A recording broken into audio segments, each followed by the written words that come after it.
Ivan Corbin tosses for a career day, 378 yards with 4 touchdowns. And the Tusculum Pioneers even their series season, or should say their series with the UVA-wise Highland Cavaliers at 6 games apiece. Yep, in the 12th meeting, the Pioneers knock off UVA-wise 37-21. Of course, these are two storied rivals because these are the two teams that basically reinstated and started their programs back in 1991, in which UVA-wise, then known as Clinch Valley, knocked off the Pioneers. The Pioneers got their signature win, their very first ever since the reinstatement in 1950, back in 1992, to even that series at 1 game apiece. This time, it was to end a 3-game slide. The Pioneers did that. Ivan Corbin had a huge day. Joined by Pioneer coach Jerry Odom. And again, you go into the contest, and I think that you don't feel as if it's a 3-game slide because you guys have played some really good football.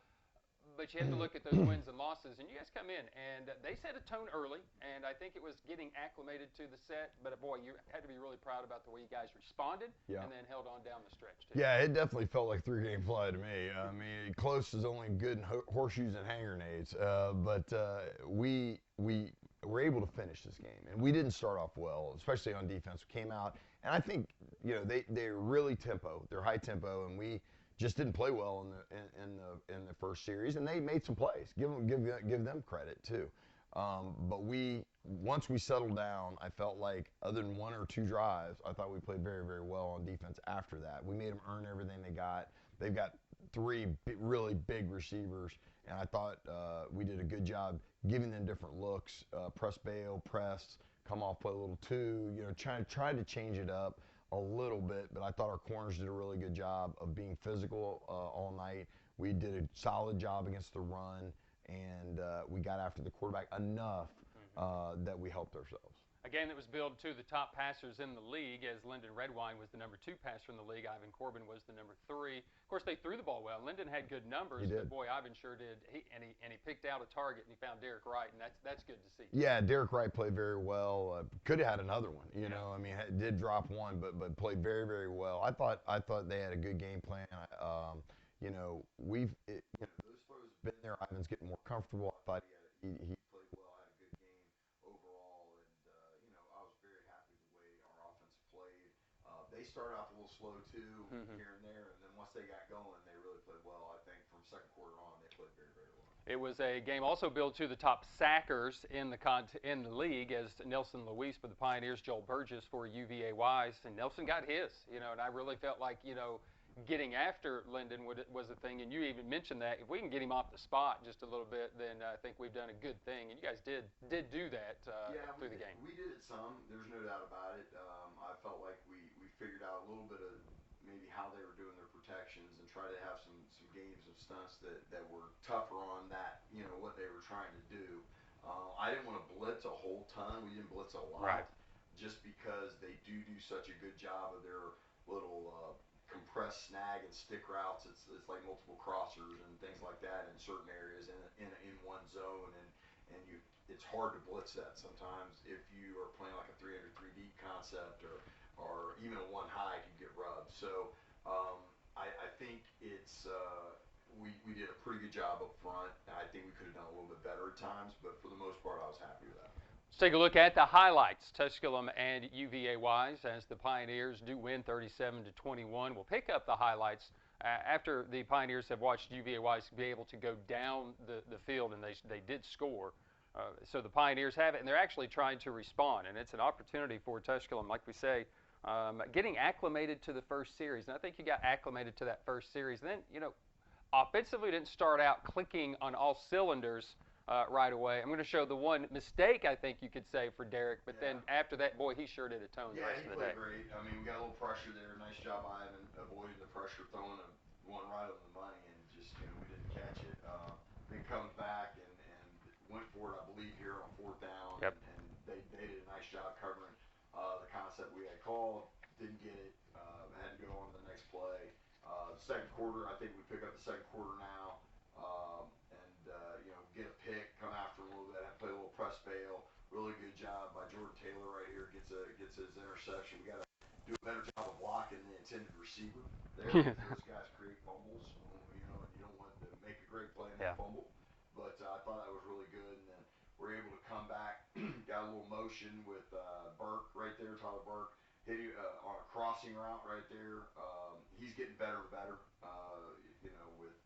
With Giro being out, he's going to have to. Him and Sweep are going to have to play better, and they have. And then come back, got a nice little route by Will Schellenbach, little stick route.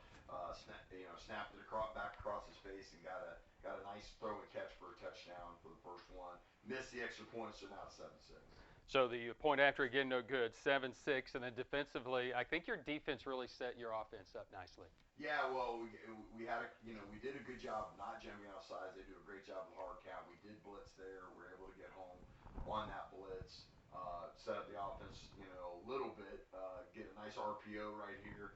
Again, Derek Wright in the slot gets a first down off the inside zone RPO. Then come back. And I thought we mixed it up pretty good. They were doing a lot of different stuff too. Hit a nice crossing route again to Derek. I think they dropped 8 right there. And still were able to throw it in there. And then went vertical, great catch, getting the 1 foot in, getting his left foot in by Justice Parham. That guy's always open. Yeah, it's crazy. They cover him or not, he's always open. So we're down there, and then throw a nice little. Again, RPO in the slot. They were playing way off, so we were able to throw a couple RPOs in the slot, and then real push out, snap across his face with Justice Parham off a little rub. We actually got held up a little bit, so I was worried inside, so I was worried we weren't going to get this route, but ended up playing out in a good throw and catch for a touchdown. All right, so it's 14-13. The Pioneers had given up a touchdown, but they go right down the field, 7 plays, 75 yards, kick the extra point, 14-13. Get the stop as they hit the post just before the half, and then the drive starts with a little bit of disaster after taking over, down 14-13. But man, you really respond, and Courtney Jackson stepped up big. Yeah, we got an intentional grounding there. I thought we had a back over there, but they didn't call it. Courtney gets about a 20-yard run right here, 21-yard run to make it 3rd and 7. We're able to get good protection right here. Throw one to Sweep for a first down. A little curl route to Will Sweeper for a first down. So we're able to kind of get it back, get going. And now we take a deep shot to Derek Wright, pushed him outside, then beat him over the top, and then just speed does the rest. And good throw and catch by both Ivan and very, very happy about that play. 20-14, Tusculum leads at the half, and one of the things that's interesting, Pioneers, you say, hey, let's get 2 for 1 here. Well, they got the 2, and they started out the second half with possession, and this drive starts off very nicely. Yeah, that was big. We had good kickoff return by Jet there. They actually kicked it out 1 deep, so we get a good kickoff return. I think we're going to counter there to Gamillion for about 12 yards, and then they go man free, and they had a gain, and we were able to split them so nobody was in the middle, and Ivan ran for about 25 yards right there. Come back with a 3-by-1 look, trying to throw the crosser route. Got a lot of time, then it kind of bails out, and then I think he tried to force it right here. He could have run. He had a guy wide open in the flat, and we probably forced that one in there. That's where it's first down. We got to talk. That's where I talked to Ivan, and I told him, I said, sometimes it's okay to take that guy to the flat. Run for 7 or 8 slide, and let's go to the next play. So we did turn it over. Come back here. They're trying to run that little snag route. We do a pretty good job of taking it away, and because of that, they got to hold the ball, get good pressure. I think Nelson gets a sack right here, but Jermichael had a really good push on the center and compressed it, and we ended up making a punt. Come back to the jet sweep to Jarvis Jones. Really good blocking, well done. Jarvis runs this play very, very well. And we were able to get about a 25-yard gain on that to kind of get us going on the first play of the series. Come back with a 2-by-2 look right here. Run a little out cut, throw the ball nicely on time. Ball was thrown really well on time. Bogged down a little bit, but our field goal kicker gave him another opportunity. Pittman comes in there and kicks it on through. And so now I think we've got a little bit more of a lead now, 9-point lead. 23-14 after a 7-play, 42-yard drive. You get that opportunity. But the one thing that happens here, and it seems as if when they did score, it was a 15-yard penalty against Tusculum. That gave them some momentum. Well, we dropped the pick, and we, on top of it, target. I mean, you can't do that. You got to hit him in the strike zone. I don't think Delonte, he did it, didn't need to do it. We just busted the coverage right here. He drops the ball, and we were supposed to have our slot. Raynell's supposed to be on the number 2 receiver. Just for, I guess, when the ball got dropped, just let him go. And that was their 3rd score of the day. These are the things that we've got got to get better at. They drive me insane. You know, we got a great coverage on for what they did, and we just busted, and we got to do better at that. Do come back, end up getting another sack. They tried a deep ball here on a double move. We had it bracketed pretty well. He had to hold the ball. When he wasn't able to throw it, we got good pressure. Again, defensively, the Pioneers leading just by 2, but the defense comes in and gets the stop, and that kind of it didn't really jumpstart the offense, but it gave you this field position. And they had to punt. You would drive a little bit, then you would punt it back to them, and we did get a good punt. And so because of them being backed up and getting some field position, you start off with a running play for Courtney Jackson for 13 yards, and then this is really a good play here. It's 3rd down, and Gamillion, this is a tough catch. Yeah, it's a good throw and catch. You know, got a little fetch route going there. They were man free. Tried a little crossing concept where it's harder to follow those guys around. I thought we did a really nice job. And then we threw the back shoulder here. You know, really good throw and catch. I don't know. I don't think he saw it. I don't know how much better you can cover a guy than that. Give the guy Wise credit. It's just a better throw and catch by Justice and Ivan. 6 plays, 41 yards, 2:45 off the clock. They are driving, moving down. They need 2 scores. You get the big sack, and that forces them to try to kick the field goal. They hit the upright again, and your offense comes out. They're taking the timeouts, and you need a first down to end this game for sure. And you bring in Trey Simmons. Yeah, got Trey in here. Pump fake, a bubble screen, run a little counter with Trey, and obviously Trey can run. I gave him a hard time back, getting caught there at the very end. He thought he scored. They said he didn't. Obviously, he stepped out. He thought he scored. But so we came in with our big package, put Jermichael in the backfield, and Courtney as the running back. Jermichael gets a really, really nice block. It's a pancake block right there, and we're able to walk in and kind of finish out the game in a good tone. It was a close football game. I think they've got a good football team. They beat LR a couple weeks ago. They've been close with a lot of other people. I think they're an improving team in this league. I just think it shows the parity in this league. Yeah, I think, and you look at some of the numbers for what this game had, 10 of 18 on 3rd downs. I mean, that means you're just continuing to move the chains. 539 yards of offense for the Pioneers. You had 82 plays, and I think you would be, going into the contest, say, hey, you're going to get 539 yards, you're going to complete 56% on 3rd down. I think you'd take that. Absolutely. I mean, that's good football right there. I mean, the thing we just got to keep doing is trying to get better each week and be more consistent each week. And we got a tough road to hoe this week. I mean, Barton is a good football team. I think Chip Hester's done as good a job of coaching as anybody in this league. He's got a bunch of young guys, and they go and knock off Wingate into overtime. Right. Yeah. And so they got the nation's leading rusher coming in here this week, and he's a dude. Yeah. And we've got to do a good job of that. But getting back to us, we have to just keep getting better each week and keep trying to climb that ladder, and take that step and try to be 1-0 each week. That's the only goal we've got left. Corbin was 29 of 52, 378 with the 4 scores, had the 2 interceptions to start the second half. Trey Simmons with a 1 carry for 65 yards. Courtney Jackson, 9 for 53. Derek Wright, career day, 8 catches, 141 yards, and a touchdown. Justice Parham, 5 catches, 76 yards, and 2 touchdowns. And I don't know that the guy's ever not open on the day. And then defensively, Craig Watts. And I think you've been kind of wanting to see this out of him. Your middle linebacker play. Again, we had a couple of guys kind of go down in the game, and then we're going to be without Delonte Jones first half of Barton. But Craig Watts finishing with 8 tackles. He had 2 of those hits behind the line of scrimmage, and Nelson Luis with 2 sacks.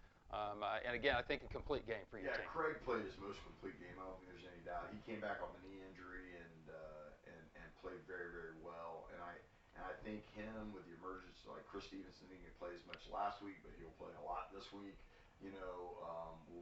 I think Ernest Johnson did a really nice job of coming in as a guy who probably wasn't sure he was going to play a lot and really didn't play badly, to finish out the game with Jihad being dinged up and Delonte getting the targeting call. And that part was encouraging to see guys come in and do the right things most of the time.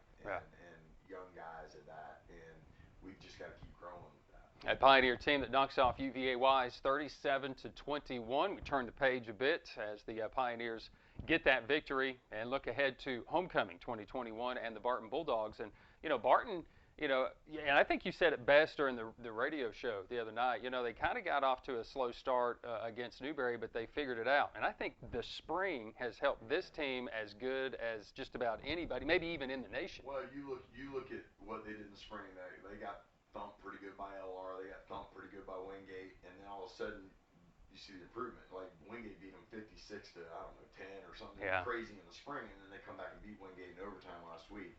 And I think you see that they run the inside and outside zone as good as anybody in the country. They got a great running back. I think he has done a great job accentuating his best players. Number one is a real deal dude, 5'10", 210, and he can go. They've got a receiver, number 10, that him and 17 can really run. They accentuate them. Mm-hmm. And then they've got a quarterback who I think he does a really, really nice job of putting him in situations where he doesn't have to read. He's a young guy. He's not asking to read 18 different looks. He's getting him on the edge. He's running nakeds. He's running bootlegs, sprint outs. And then if he does ask him to drop back, they'll screen you a little bit. Then they'll give him one or two concepts and tell him, hey, go do you. Because he's a really good athlete. So to me, Chip Hester's doing an unbelievable job of accentuating who he has best on offense, and very, very, very impressed with what they've done and with a young group of football players. On defense, they're a four-man front, play a lot of one-high looks, a little bit of quarters. Don't blitz a lot, but they do get pressure. So, like I said, they're just a sound, fundamental football team, and we're going to have to play our absolute best to have a chance to beat them on Saturday. Homecoming, you going to bring your float for homecoming? No, I left my float at the other two homecomings. I'm floated out. Okay, he's done.